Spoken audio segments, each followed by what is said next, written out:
didn't the actually West, go himself. He said particularly the in guys went down France there. and Germany, They drove goods on began to say, you know power, what, maybe goods on we should freight down rethink towards how we're treating Pakistan, Look at this in guy, that direction. look They at like caught up with him, what they you killed can him. do. That's Are what we, the Mongols are did. we smart to like, And then Genghis Khan made ignore the this first in the law capital? that he ever made In for people some outside of places, Mongolia. like Up to this in point, it's been France, tribal law. there was an And immediate he shock saw, with the as we revolution, mentioned before, and that the resulted in tribes were Jewish mostly fighting over emancipation in women, so you outlaw 1791, the kidnapping of women, 1790 you for outlaw the the sale Sephardic of Jews. women, and you Germany cut had a down much a lot harder of time of it, going back and But he forth saw over the that 19th century. civilized But this promise of political equality, which we fought call a lot it over in this religion. particular They're context, not fighting over religion, they're fighting over emancipation, religion. the idea And so of he freeing made the the law. Jews. It's not a very Now, good this term was because very they weren't actually interesting. Talk about enslaved. religious They freedom. were just Religious freedom comes in discriminated many against forms. legally.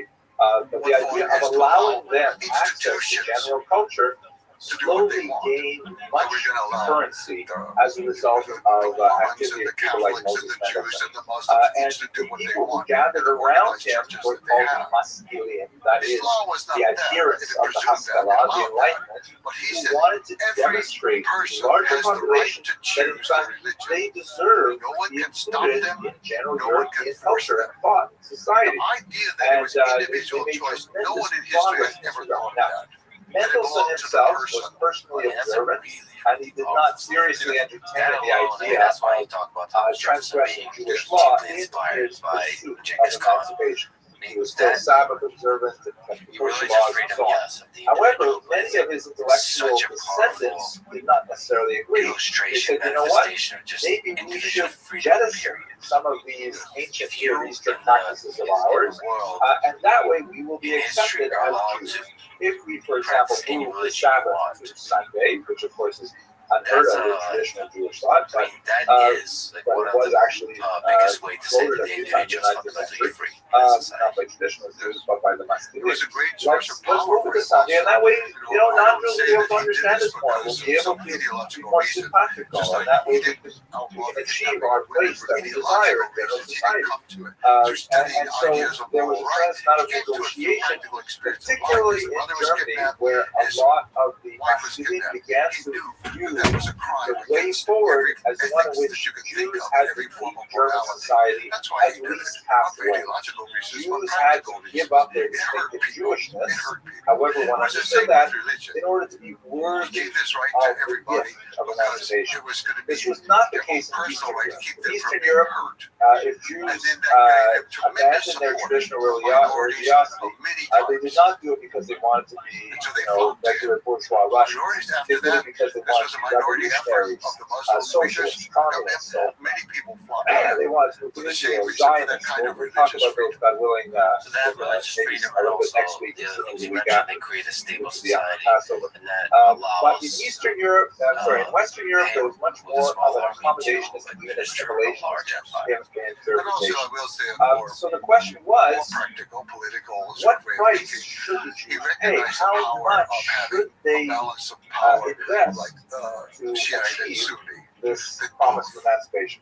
Let's look at 4 quick figures, and I'll give you a sense of the range of opinions. So on the far left, you have Abraham Geiger, who was associated primarily with what was called the liberal movement, or in America it's known as the Reform movement. So Geiger argued that, there's so much of Judaism that evil accretions that we have developed, and much of it is human created, not divine in nature, so we should simply, remove those things that stand in our way. Now, Geiger is often considered not necessarily someone who was leading the movement, but one who was a figurehead of the movement. Many scholars of the early 19th century in Germany point to a large groundswell of grassroots support among German Jews who want to see the change happen, and they're putting leaders in place who will affect that.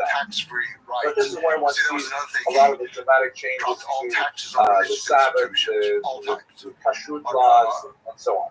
Then you have a little bit to the right, you have Zacharias Frankel, who was originally a member of this Reform movement, the original movement, but in the 1830s, if I remember correctly, he said, we're going too far, we are changing Judaism too fast. I believe he would say that Judaism should change, but it should be evolutionary. It should be under careful deliberation.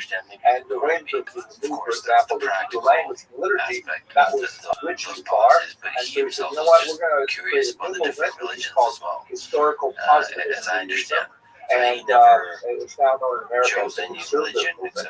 And he said, we will change, but not as fast as the Reform.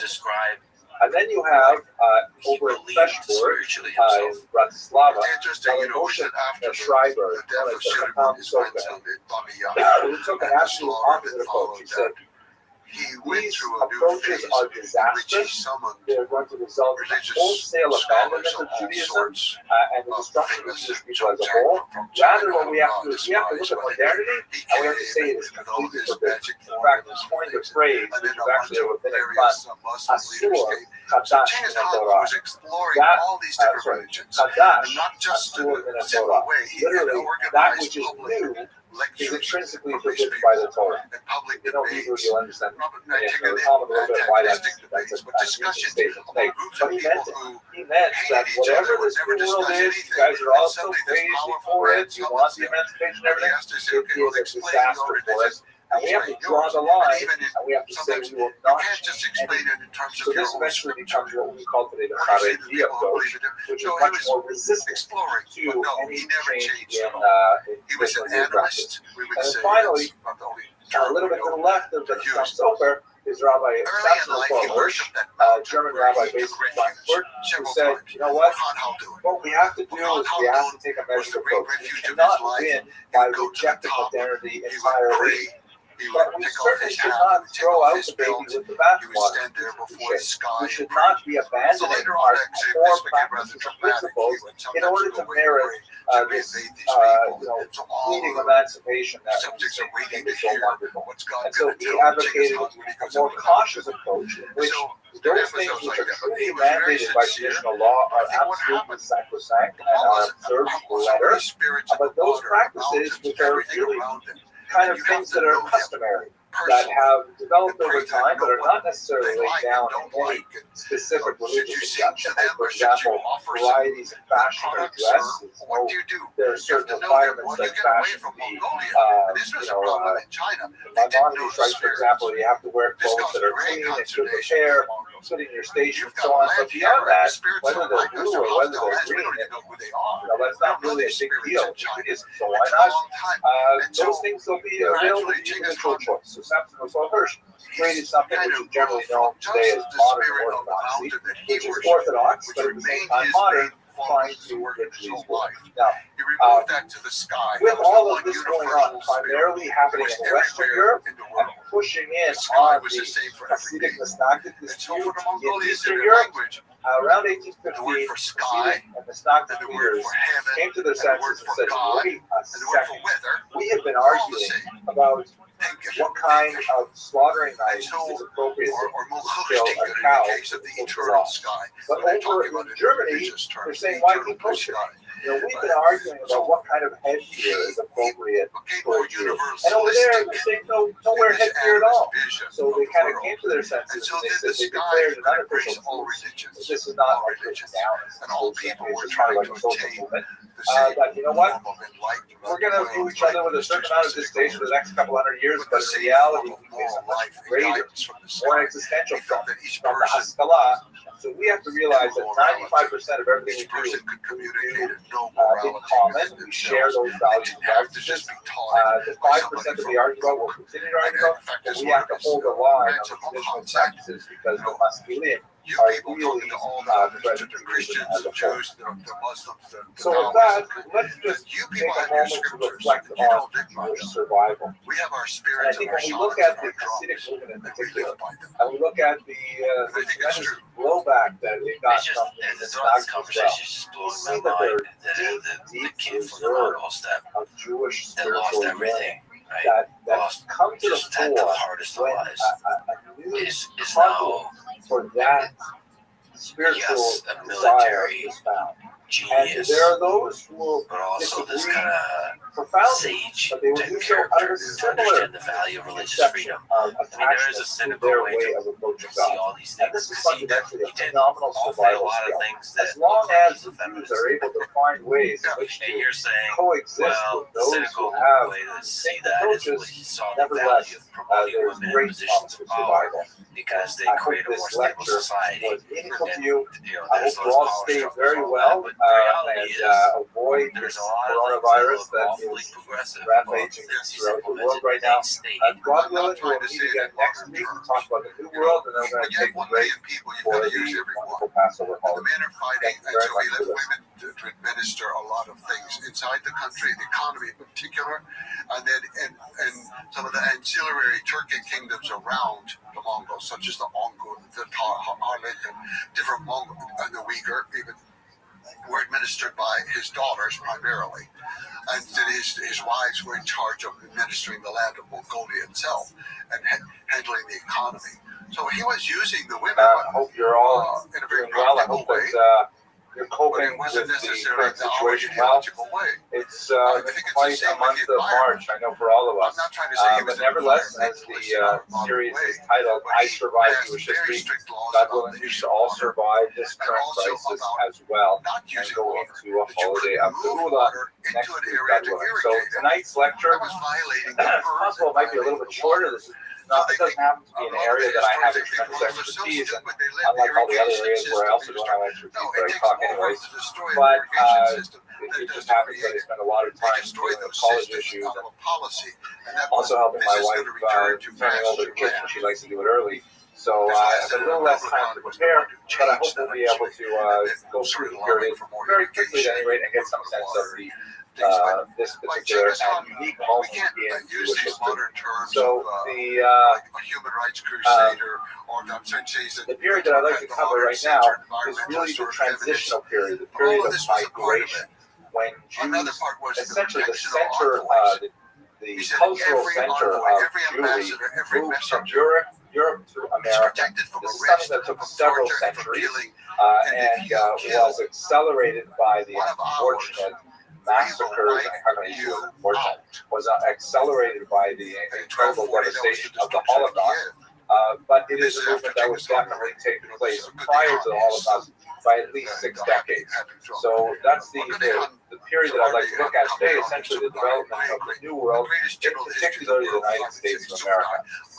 So to begin with, we should talk about the fact that the movement of Jewish populations is one of the most traditional and well-accepted aspects of Jewish history that we have.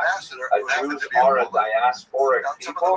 This is something that they have endured since the first diaspora 6 centuries before the Common Era, and then much more significantly in the first century of the Common Era, Jews have been moving from place to place in order to try and eke out their existence in often hostile cultural environments for well over 2 millennia. This is something that Jews have learned to adapt to, and ironically, as we shall see when we come back to the last lectures of this series, what we have not adapted to so well is what to do when a country is really nice to us. We seem like we are in America, assimilating ourselves some bit out of existence. That's the latest challenge that we have to be enduring as a people right now. But let's look at this New World in particular. Let's recall that when threatened by external pressures, Jews often employed a fight or flight response, or in the Jewish version, that's more like a feed or flee response. Either run away because the risks are simply too great, and or try to challenge that by bribing the opponent, so to speak. This is something that worked for most of Jewish history, but only began to break down in a significant way when we get to the 20th century, as we shall see, God willing, when we return all healthy after Passover. So let me take you into the beginning, and let's look at first at this map, which I return to quite often. I really enjoy this map. This is a map that shows the dispersion of the Jews after the Great Expulsion of 1492 in Spain, and then later 1497, the forced conversions in Portugal that resulted in a slower trickle of Jews, but nevertheless very significant movement of Jews, now called Portuguese Jews, because they were technically converted to Christianity, still retaining their Jewish identity, but living at various levels of openness as Christians or as Jews throughout all of Europe. And as you can see, a large number found their way to new homes throughout the Mediterranean basin, including in Arabic lands or in Muslim lands like in Turkey. Also, many of them found new homes in Europe, in particular in the Netherlands and so on. But just on the left of this map, you can see that it says Las Americas. A lot of them went to the Americans. That's really the story that we're going to explore today. 400 years that follows this Iberian diaspora. In particular, we're going to look at America because in many ways, America may be a radical new moment in Jewish history. This is denied by, for various constant reasons, the sixth Lubavitcher Rebbe, who of course settled in America in 1941 when he was whisked out of Europe and brought to New York and eventually established the Chabad Hasidic stronghold in Brooklyn, New York, in Crown Heights. But when he arrived here, this is actually photographed from an earlier visit when he's getting a police escort as a visiting European dignitary. One of the things that he pronounced at the time was, America is Nishnaya, which means America is no different. And what he wanted to do with that statement is he wanted to say that ultimately the primary factors that drive Jewish life, that determine Jewish creativity and energy and stress tolerance, all of those things are totally the same in America as they have been in every other diaspora country in which the Jews have lived. There's a lot of, now why would he bother to say that unless there was, as we say in the Talmud, a hava, a working presumption that no, America is different. America is a totally different country. There's a lot of things you can say about America that you cannot easily say about most countries that were the domicile of Jews for the past couple of millennia. It was, first of all, democracy. It gave Jews equal rights, and it actually it acted on those rights. Jews had phenomenal freedoms in America that they had nowhere else in the world. And they concentrated in their large numbers. They had a huge explosion of creativity at the turn of the 20th century, of the decades. And maybe America was Irish. Maybe America was different. And that new reality would pertain in these boundaries.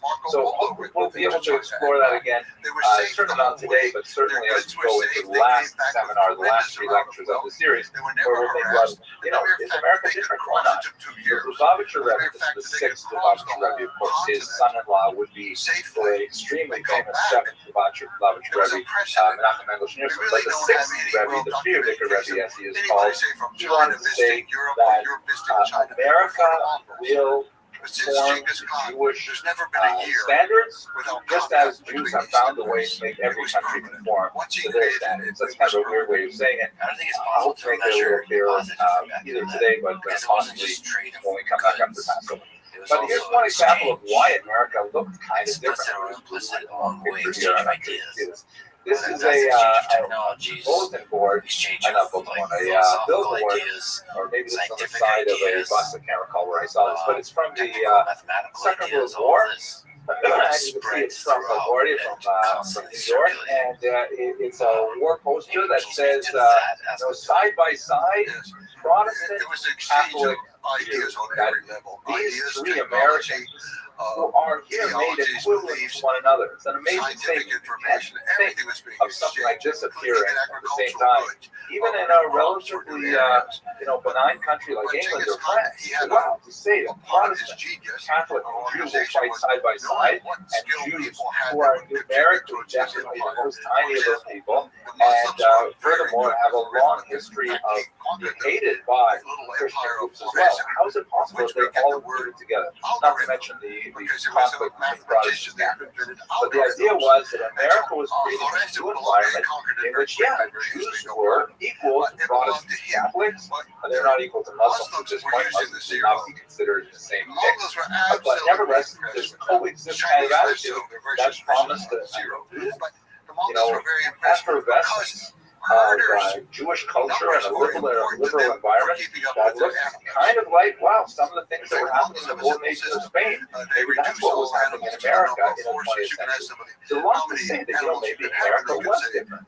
And no question, it was an attractive option for so many Jews. It was called in Yiddish, Golden Medina, the golden land, because it offered so much potential for Jews and was such a destination of choice for hundreds of thousands of Jews, as we shall see today. So let us just quickly review the main periods of Jewish settlement in America, in particular with all since I'm talking a little bit about South America and Canada as well, but that's really the topic for today. So the earliest settlement was a group of 23 Jews who arrived in New Amsterdam, which is of course New York, Manhattan, in 1654. The famous arrival of Jews in one particular boat who were coming from this nation, this region called Recife, which was in Portuguese Brazil. Now, it was an unusual kind of moment because the Jews who lived here, they were actually conversos or crypto Jews, as you said before. These are Portuguese Jews who tried to flee the persecution in the Iberian Peninsula and made their way with some of the early traders to the New World, and they settled as a community in Recife. Now, they lived as Christians under the Portuguese, and then when the Dutch took over the territory, they essentially said, "Oh, how great! Well, you know what? We've been pretending all along we're actually Jewish. We just didn't know what to do with ourselves because the Inquisition would still be ongoing for another couple hundred years, and so they couldn't live openly as Jews. But once the Dutch took over, the Dutch were much more liberal, much more open-minded, much more tolerant of religious differences. They said, surprise, we're Jews. And then, of course, the Portuguese came back, and they retook the region, and the Jews of Recife said, that's it for us. We've already outed ourselves. We're outside the closet now, so to speak. What are we going to do? So they decided to pack up their bags, and they left. And they boarded a ship. Many of the Jews of the region actually went back to Europe, went back to London, to Amsterdam, but 23 Jews made their way to Manhattan, where they encountered the Dutch governor of the region, Peter Stuyvesant. Now, the Dutch, you'll recall, this is New Amsterdam, this is when the Dutch controlled New York. Peter Stuyvesant, even though he has an obvious affinity for Jewish headgear, as you can see, he and I actually share the same taste in kippahs. Isn't that amazing? And also the same taste, I think, in hairlines, too. Anyway, he really didn't want to accept these Jews, even though they were Dutch citizens, and he was the leader of a Dutch colony. He didn't want to accept them. And in his letter of complaint to the Dutch East India Company, because we should recall, even though this is a governmental institution, the New World was really dominated by these massive corporations that were linked to one degree or another to national governments. The Dutch East India Company, the Hudson's Bay Company, which opened up to Canada, for example. So he wrote back to his corporate bosses, HQ, and he said, we need to require them in a friendly way to depart. Meaning, even though they're Dutch citizens, they do not get to stay here, Dutch subjects. They do not get to stay here in the U.S. Why? Because they are a deceitful race, hateful enemies, and blasphemers in the name of Christ, and they should not be infecting and troubling this new colony.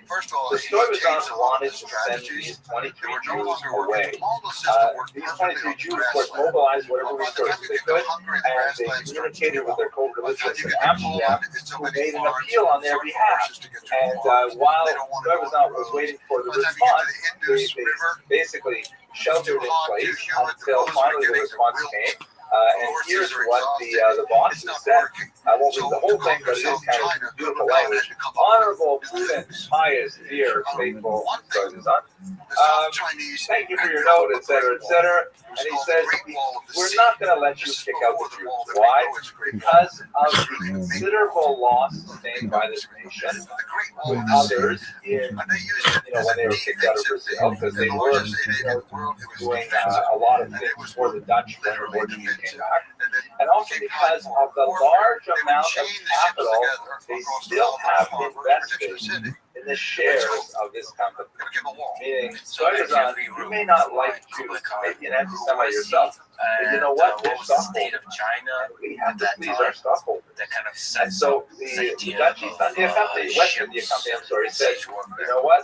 You're just going to have to leave however, and at the end of the note here, provided that the poor among them, among those Jews, shall not become a burden to the company or to the community, but be supported by their own nation. And so, if you look at this little exchange between Stuyvesant and his bosses in Amsterdam, you learn a lot about the early mentality of the Jews and their situation in America. It was tenuous. It was, we can stay here as long as we keep investing in the country, right? Because you're shareholders in this particular story.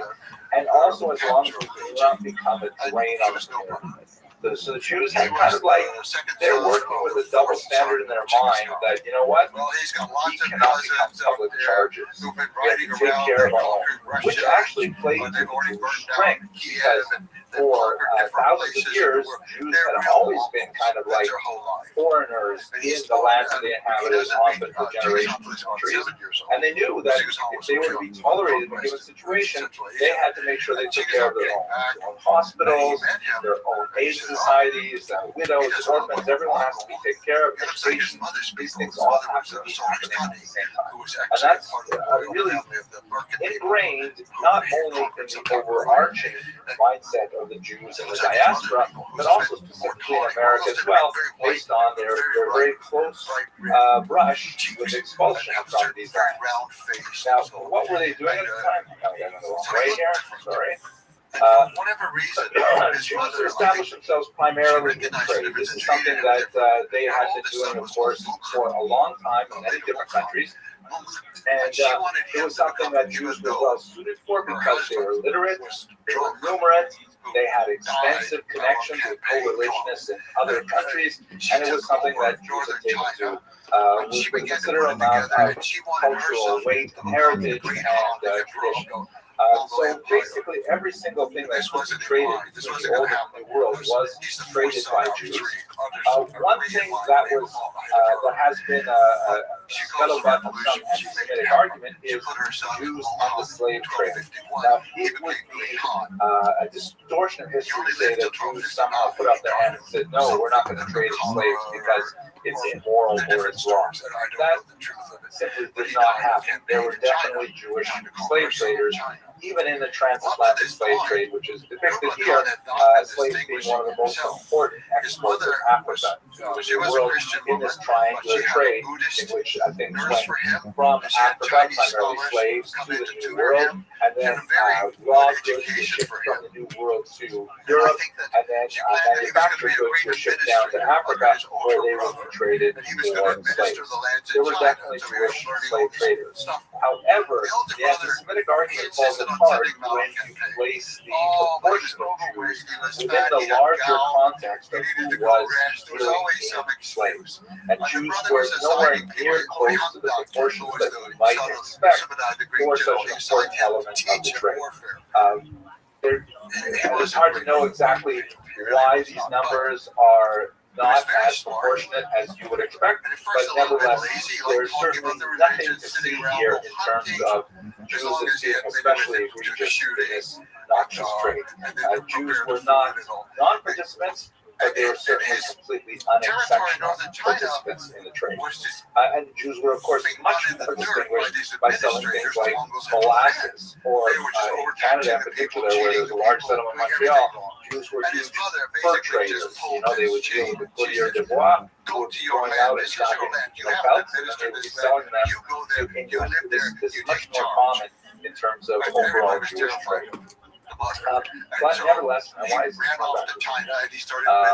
nevertheless, we have a significant, small initially, but a significant Jewish population developing. Initially, almost completely either Sephardic or Portuguese Jews, either Spanish or Portuguese Jews, who were establishing themselves, particularly in New York, but we also see major settlements in places like Charleston and Savannah. The only place that was not directly on the coast was Montreal, of course, the British colonies, but Montreal is on the St. Lawrence River and is also a major port. But almost all the Jews are concentrated on the eastern seaboard in a handful of towns. Also a significant number of Jews populating southern regions as well, the Caribbean as well. There are two significant families. We actually have a significant amount of data from the Lady Franks family. Here's one of the matriarchs of that family who left behind quite a bit of correspondence. It tells us a little bit about the struggling life of the tiny number of Jews in America. If we move forward a little bit, here is an artist's rendition of sharing the remnants of Israel, the oldest synagogue. I'm not sure if it's the oldest synagogue still functioning today or close to it. It's one of the very first synagogues that was set up in New York. It will move to different locations. This was the original Mill Street location. And early in the 19th century, the Jewish presence was really very small. It moved very slowly throughout the 18th century. but we get a sense of what this community is like. For example, they didn't have a full-time rabbi until 1840. So that means 200 years of Jewish settlement in the New World with no full-time rabbis. Can you imagine? Oh my gosh, the conditions would have been out of control. But in particular, you do say, yeah, in fact, they did have difficulty controlling the population because there was no fixed rabbinic presence in the New World. This is a notice that was published by Eretz Israel on Erev Yom Kippur, right, the eve of the holiest day of the year in 1757, a good 60 years before the full-time rabbi.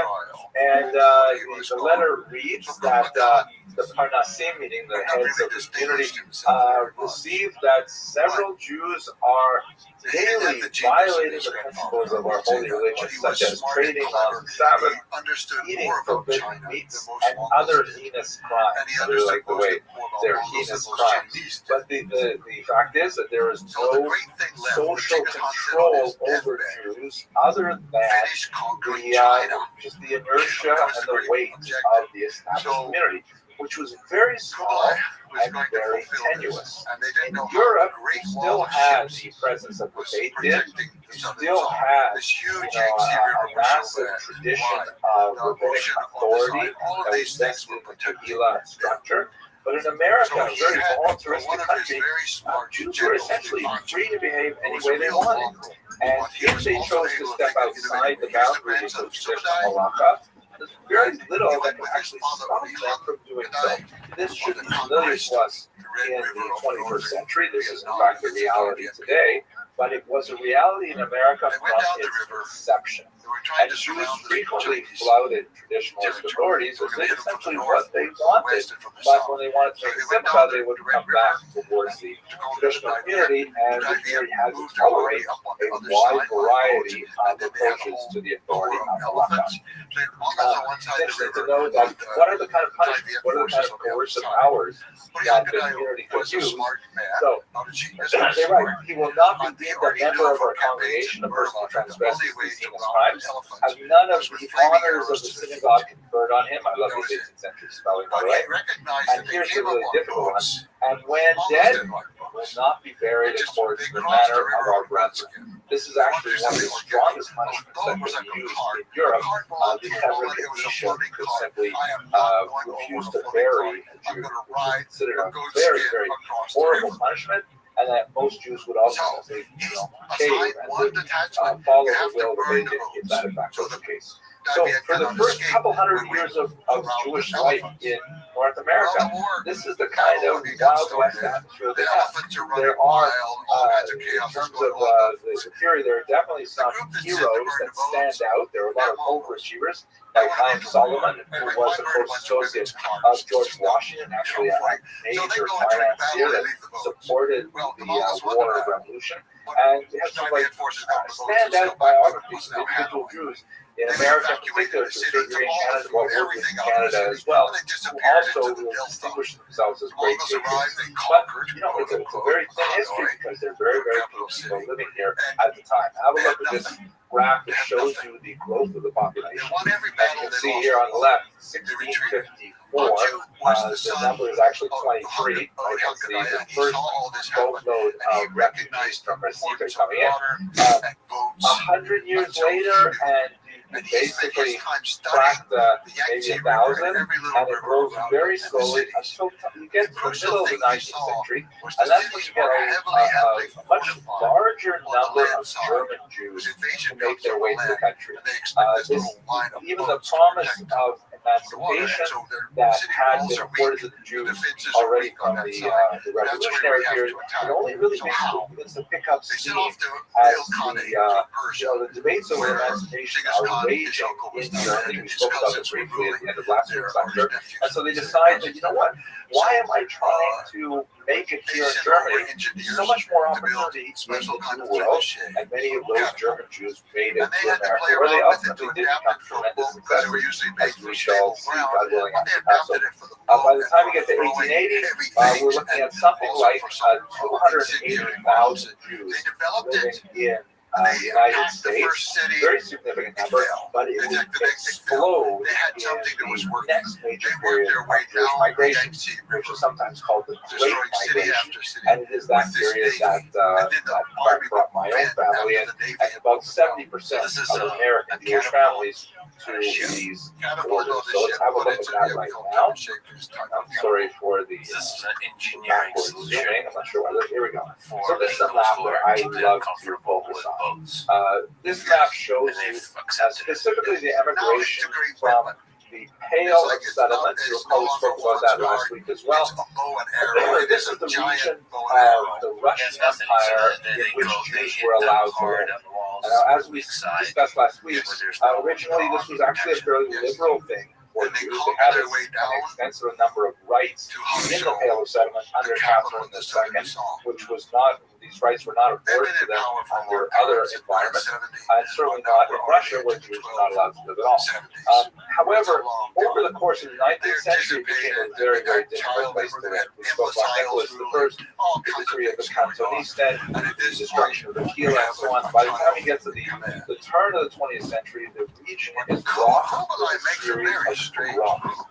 These are like, well, it's hard to speak about them in a general form because there are many different motivations for pogroms, and the violence changes across the various pogroms. But basically, you had the 17th century uprising of 1648, which we discussed 2 weeks ago. That's followed by a smaller but rather intense pogrom, specifically in the region of Uman. That's why Nazi decided to be buried there. That was 1768. Then, that's basically 100 years apart. And then in 1882, another 100 years plus, that begins a series, a cascade of pogroms that show no sign of stopping. There are literally hundreds of small pogroms that begin in 1882 and last until 1884. And it is very clear that the Russian government is either unwilling, Nicholas II himself was significant anti-Semite, or incapable, more likely, of stopping the pogrom rate. And at that point, with those 1881 pogroms and onward, 1882, Jews realized that Russia, the Russian Empire, is no longer a Reichsstaat. It is no longer a state founded essentially on laws, and that Jews had they had no recourse there. They had no safety there because they could not depend on the authorities to maintain the status quo at all. And so, beginning in 1881 and onward, many Jews simply said, you know what? Let's give up. Let's leave. Some of them, developed other ideologies. Some of them turned to Zionism, which was a fairly new phenomenon. We speak about it going after Passover. Political Zionism being, of course, the idea of the yearning for Zionism.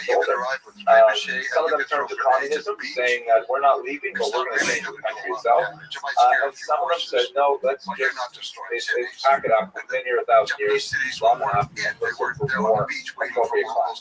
This was accelerated because not only did they have these waves of pogroms in the 1880s, you also had horrific pogroms in the 1890s, a terrible one in Kishinev in 1903, 1905, and then some horrible, brutal pogroms, which I spent quite a bit of time studying as the subject of my doctoral dissertation in the context of the Russian Civil War and the establishment of the Soviet Union in 1917 and 1921, a period of tremendous chaos and civil war.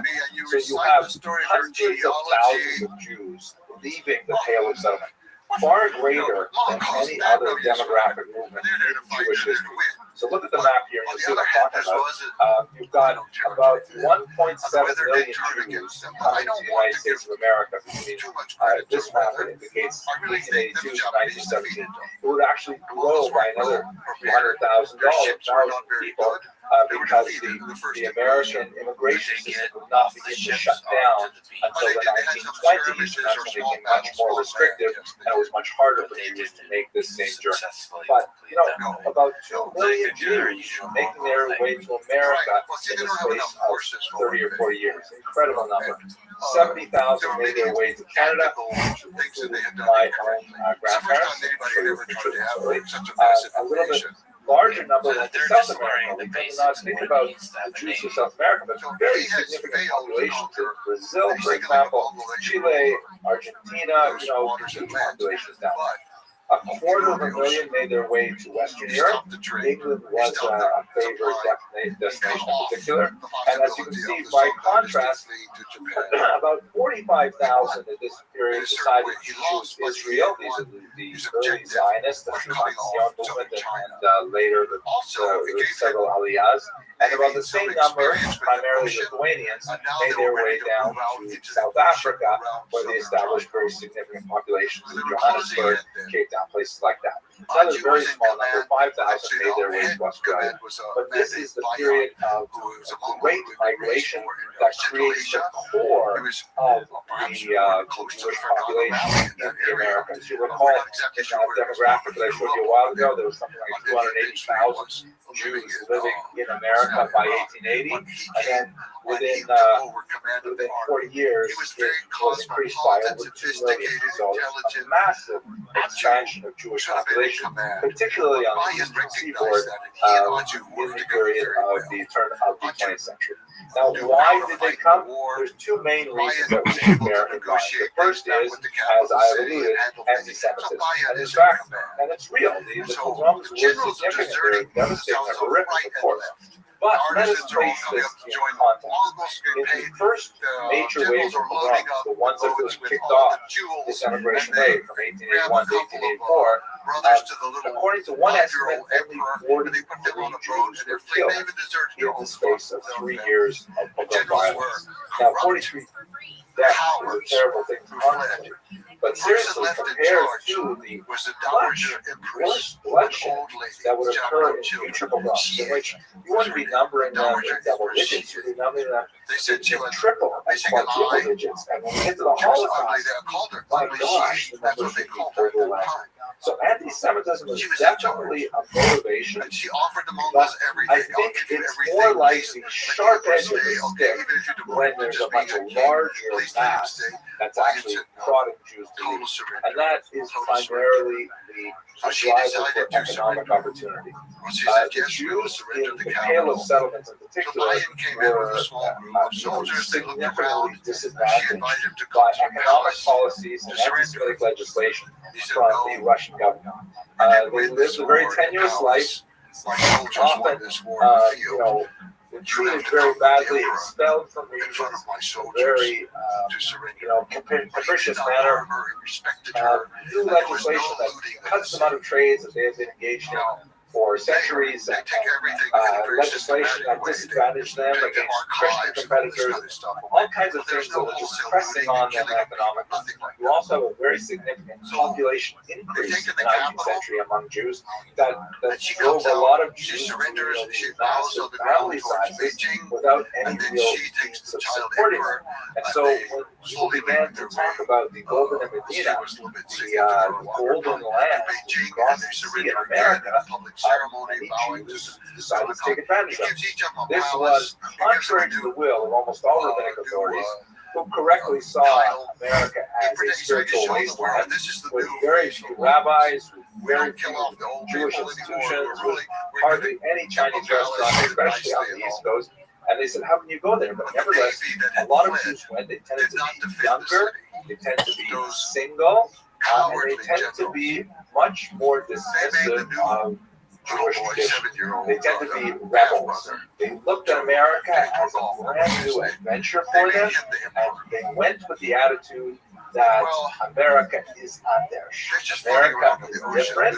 I will lead a totally different lifestyle when I come to America. This was the overwhelming sense of the controlling the trade left and controlling many of the ships. The kind of picture that you see in the historiography sometimes of these huddled, Tubby-like masses who are like nothing more than to just stay in Europe and maintain a traditionalist lifestyle, but they're driven out by the nasty anti-Semites. That's kind of like an overly skewed picture that emphasizes one very real part of the narrative, but certainly ignores the very important draw of increased economic activity. And by the way, this would snowball, would cascade, because you have so many Jews who come to America would make enough money, even though they'd be living by impoverished standards, but they would make enough money that they could actually send remittances back home to Europe.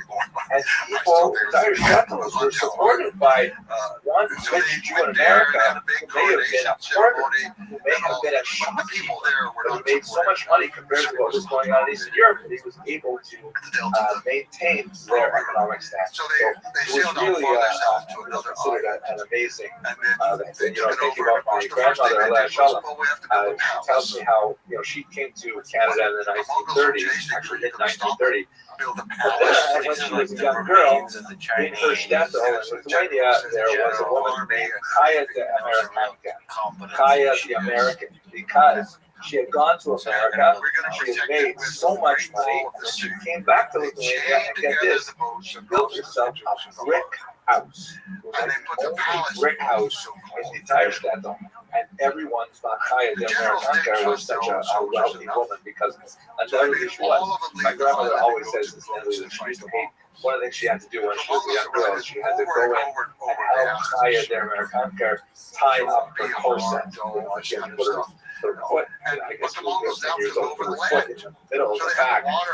This woman then pull on the cords and then tie off her corset for her. She used to hate that particularly. At any rate, that's one of the reasons why my grandmother, Alea Shalom, at a young age, she was 18 years old at the time, decided to travel on her own. Travel on her own across the country to go to Montreal. All right, here, by the way, on the other side of my family, just because I want you to get a sense of the youth and the attitude, this is a picture of my father's not my grandmother, my brother's, my mother's mother. And this is a picture of when they were first in Canada. And you get a sense of how young they were, how they were adventurous. It was a brand new thing. They started all over, a totally new life, which in fact they did.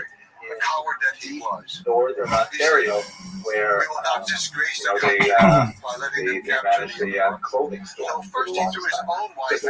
I'm sorry to tell you these personal stories, but because I'm talking to Zoom, I feel a little bit like I'm talking to myself. And who knows, maybe one day my grandchildren will listen to this recording. So one of my favorite stories of this time, and I imagine they look pretty close to what they look like here in this photograph. This photograph is taken around 1908. There was a forest fire, and there's no way to control these forest fires in northern Ontario. There's no helicopters or anything like that. And so my grandfather, he dug up their backyard and he put all of the dry goods, the suits, the work boots, things like that, and he buried them in their backyard. And then when the fire came to town, my grandfather, Alea Shalom, and his wife, my grandmother, Alea Shalom, who was pregnant at the time, and their young kids, they all went and they immersed in the Abitibi River, and they waited there until the fire ravaged the entire town.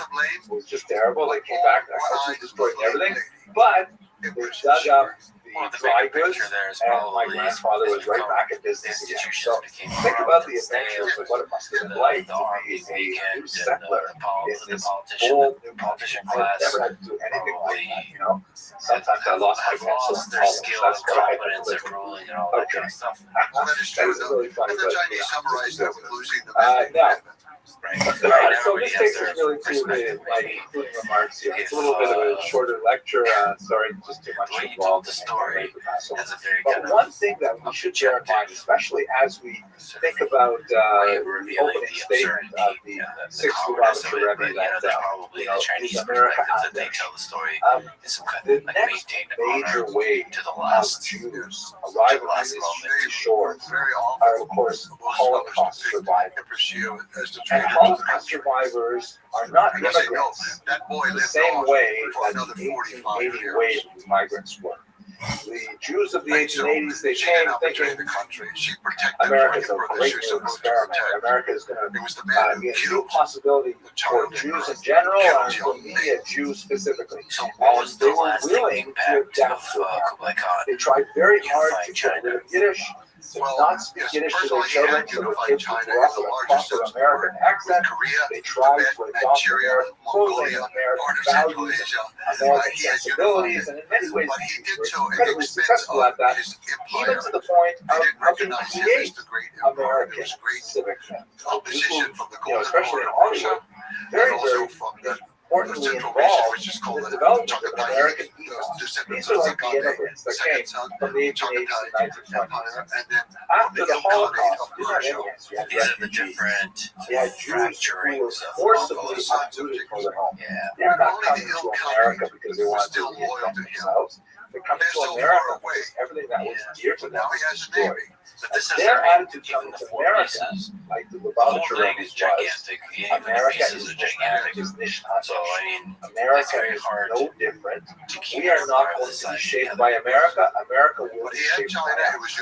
And many of the more successful, particularly Orthodox communities in America were established by these refugees who set up shop in places like Brooklyn and Lakewood, New Jersey, and in Muncie, New York, and said, this is where we're going to create the shtetl of Eastern Europe. And we know it's going to be in English, and we know that everyone's going to have their own media cards and things like that, but it's going to conform to the values and standards of the Eastern European shtetl. And so in many ways, ironically, the Jews in America who came after World War II were the most faithful to the traditions that they were forced to uproot when they left Europe. So I think at this point we should just turn a little bit to our typical end of class reflection on George Washington. And I think America definitely, if it's not different, it definitely poses different challenges. And the Jews who first came to these shores, beginning in the 17th century, faced a variety of challenges that it's impossible for us to sort of fathom what it must have been. But nevertheless, as you look at the generations, you look at the kinds of challenges that first 23 member community of refugees from the seabed, what they had to deal with was initial encounter with anti-Semitism, and yet managed to mobilize their resources back in Amsterdam to preserve their own dignity. They realized right away, based on the communication from Stuyvesant and the headquarters, that they would have to take care of themselves. In fact, that's a message that Jews took to heart. And they realized that if they were to survive in these very different environments, they would fundamentally have to develop an ethos of responsibility, of communal self-help, of compassion for others in their community, extending charitable donations, extending charitable activities, organizing for self-help. These are all things that Jews would have to do if they were to survive in the new challenging world of the Americas. Okay. With that, I come to the conclusion of my lecture. I really am so grateful that so many of you choose to participate via Zoom. It is a somewhat alienating experience just talking to myself like this, but I see little numbers there, and I see some names on the side here that makes me know that people are there, and I'm really looking forward to the time we'll enjoy each other's presence. I hope you all have a healthy and kosher Passover. Thank you very much for watching. They're arguing with each other, not cooperating, not helping each other, sabotaging each other.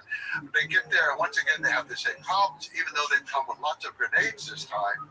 Again, the grenades are exploding. They're scaring the horses. You know, it's impressive, and a lot of silk screens are made later showing these impressive battles and all, but they lost. And again, a typhoon happened to be the final destruction of the Navy, but I think it's Japan had defeated the Mongols, I would say. Japanese deserve credit for that victory. And the sinking of the ships was more caused by the typhoon. But already the Japanese had developed good strategies while the Mongols had been away. They knew how the Mongols fought. And they knew that at night they could fire flaming arrows at the ships, set them on fire, and they were doing great damage. So again, Kublai Khan lost the invasion of Japan. But the soldiers were gone. They drowned. kill them off was his deliberate plan. But the problem was solved. It's one of those ironies of history that it's hard to quite understand. So this had happened, but then Kublai Khan was coming to near the end of life, and Marco Polo and those wanted to get out. They're ready to go. And Kublai Khan allowed them to sail on this expedition with Huksjin was her name, the Princess Huksjin, to go to Hormuz. And so they went, and that began a whole system of trade back and forth, back and forth. Kublai Khan died soon after that. His grandson, who's not so well respected in history, because he's often called a drunk, but his name was Timur Enjetu. But he wasn't drunk when he was young, but his grandfather had him caned a couple of times in public, and he cured him of drinking. And actually, he was not a drunk later on. And he was, first he knew reassemble the Mongol Empire. He did. The Golden Horde declared loyalty to him, recognized him as Great Han, his emperor of the whole empire. The Chagatai of Central Asia, they declared loyalty to him. The Ilkhanate was already loyal to him. They all declared loyalty. He had reassembled the empire, and he had the greatest navy in the world, and he sent out envoys to every place they had attacked or traded with to say, that era is over. We're no longer attacking anybody. We're changing from conquest to commerce. We want to trade with you. Come to China. Bring your goods. We're going to trade with you. He instituted it. Was short, unfortunately, to last forever. But it was a great era of the exchange of all kinds of things going back and forth.